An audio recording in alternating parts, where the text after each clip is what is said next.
আর দুই পাশে দুই সিগন্যাল দিছিল, লাল সিগন্যাল এই নীলসাগর মানেনি কেউ, অন্য গাড়ি মানিছে। না মানার জন্য এখানে 14টা বগির মধ্যে 7টা পড়ে গেছে আর 7টা ভালো আছে। আপনি কি যাত্রী না? যাত্রীরা 100 জনের মতো আহত হয়েছে, তবে নিহত হয়নি।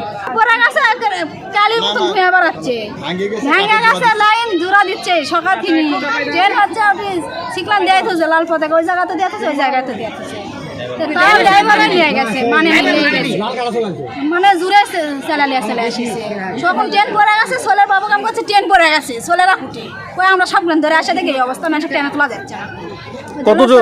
কতজন মানুষ আহত আহত হয়ে গেছে, হাত ভেঙেছে, পা ভেঙেছে। আমরা তো দেখলাম ছেলেরা আবার মদ পানি দিয়ে দিচ্ছে, হাত পা ছিঁড়ে হয়ে গেছে, মুখ চোখ তো চিনাই যাচ্ছে না। সকালটা যত ট্রেন গেছে, সম্পূর্ণ ট্রেন গেছে খুব ধীরে ধীরে গেছে। আর এই ট্রেন আছে খুব জোরে, লাল কাটাটা ঢুকেছে। ঢোকার পরে একবার একটা গাড়ি মানে এর একবার নামে একবার বিকট শব্দ, এই গাড়ি পড়ে গেছে। এখন আমরা দৌড়া দিচ্ছি, আর দেখছি এলার লোক তো ব্যাগ ঠিকই লাগছে। গ্রামের ময়দা জেলার খুব দাঁড়ায় আছে, খুব ময়দা লোক নাম আছে।